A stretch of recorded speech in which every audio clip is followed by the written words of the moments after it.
This is Greenland, with an area of 1.16 million square kilometers, equivalent to 4.5 times the size of Sichuan province. It is truly the world's largest island. Although it's called Greenland, 80% of the island is covered by ice and snow, making it home to the world's second largest ice sheet after Antarctica. But this seemingly desolate chunk of ice has caused fierce disputes among the major powers of Europe and America. Yet in this great power rivalry, it seems that everyone has tacitly forgotten about the main character. On this icy plain with a history of human habitation spanning 4,500 years, the current inhabitants are neither Danes nor Americans, but a group of Asian faces that look very similar to yours and mine. That's really strange. You there, Dan. Just stay calm and don't get excited. Sniper team, hold your positions. Who? People. The people. Mine. You are a citizen of Denmark, a white person. White person. Hey, come out right now. I'm telling you, this is a real damn white person standing here. No one believes it, not even me. Hello everyone, welcome to the Human Observation Room.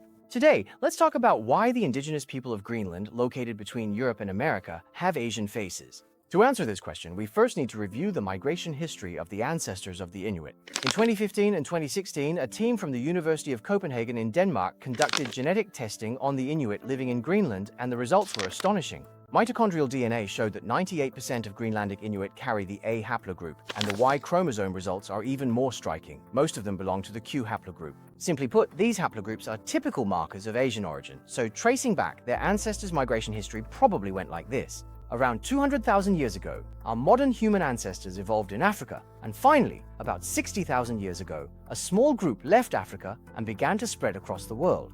Among them, one hardy group of ancestors did not choose the warm south, but instead headed north, venturing deep into the heart of Siberia.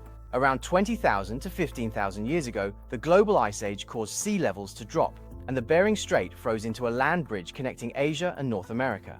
The first Siberians took advantage of this and crossed the land bridge, becoming the earliest inhabitants of the Americas. However, they were not enamored with the Arctic ice and snow. Instead, they continued southward, eventually becoming the ancestors of the later Native Americans. Later, as the land bridge was once again submerged by the sea, the Arctic Circle fell silent once more, until about 4,500 years ago, when a second group of brave warriors from Asia, the ancient Eskimos, crossed the icy sea and arrived in Greenland. Unfortunately, although they endured the harsh cold for thousands of years, they ultimately vanished mysteriously in the long course of history. Around the year 1000 AD, the Thule people and the Neo-Eskimos living in Alaska launched the third wave of expansion, relying on more advanced whaling techniques and kayaks. After successfully conquering this uninhabited icy land, they became the sole masters of Greenland, continuing to thrive here to this day. So to put it simply, the Asian features of the Inuit people living in Greenland today are essentially because they share ancient Siberian ancestors with us. They are in fact our Asian relatives who were among the last to migrate to the Americas.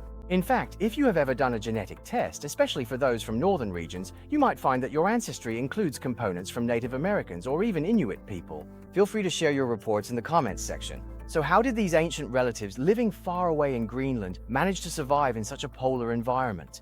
This is mainly thanks to a complete set of survival adaptations specialized for extreme cold. For example, the traditional diet of Greenlandic Inuit mainly consists of marine mammals and fish, which are rich in protein and fat and contain almost no carbohydrates. Many today would call this a classic high-protein, high-fat, and high-cholesterol diet. However, historically, their heart disease rates were lower than Westerners because their 11th chromosome contains the strongest natural selection signal in humans, a variation in the fatty acid desaturase gene cluster. This variation helps them metabolize their omega-3 rich diet better and regulate fatty acids to adapt to the harsh polar environment. Simply put, regarding fat metabolism, we are like fuel-efficient cars, while the Inuit are V8 muscle cars modified for the poles. Of course, such extreme genetic adaptation does not come without a price. Because carbohydrates are extremely scarce in their traditional diet, the Greenlandic Inuit population also carries another high-frequency TBCD4 gene variant, which affects the ability of skeletal muscles to absorb glucose.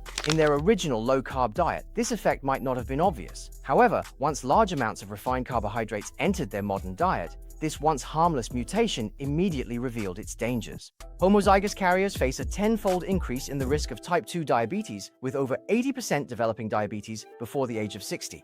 Therefore, to some extent, the so-called gene-edited perfect babies being promoted in the US nowadays are more like an attractive pseudo-proposition. After all, many genes that seem like perfect advantages today could, with future changes in the environment, actually turn into disease-causing genes that impact health. If everyone is interested in this topic, maybe I can make a dedicated video about it in the future, so I won't go into detail here for now. Tracing the millennia-long journey of Greenland's people, we see survival, wisdom, and dignity forged through adversity. From genetic adaptation to mastering icy seas with sleds and kayaks, and using ancestral knowledge to build a home at the ends of the earth. This epic of life, forged by courage, patience, and collective wisdom, ought to be a spiritual legacy cherished by all humanity. Yet the paradox of history is thought-provoking. The very people who once crossed the ice fields for survival now find themselves voiceless, caught in the power struggles of great nations. The faint light of a population of 50,000 struggles to pierce the heavy curtain of geopolitics, and nominal autonomy cannot conceal the structural absence of a real voice. When resources and strategic value become the focus, the subjectivity of a civilization is quietly obscured. This is not only Greenland's predicament, but also a shared reality for many small and micro-ethnic groups around the world amid the tide of modernization. As the saying goes, if you fall behind, you will be bullied. If you are poor, you will go hungry. If you lose your voice, you will be scolded. This assertion still holds profound relevance today. Finally, I hope that our ancient compatriots far away on Greenland can hold on to the land they depend on for survival. I also hope that in the future, they will no longer be merely a footnote in geopolitical struggles, but will be truly respected as human beings, just as their name, Inuit, signifies. That brings us to the end of the content for this video today. Thank you very much for your likes and your incredible support. We will see you again in the next episode.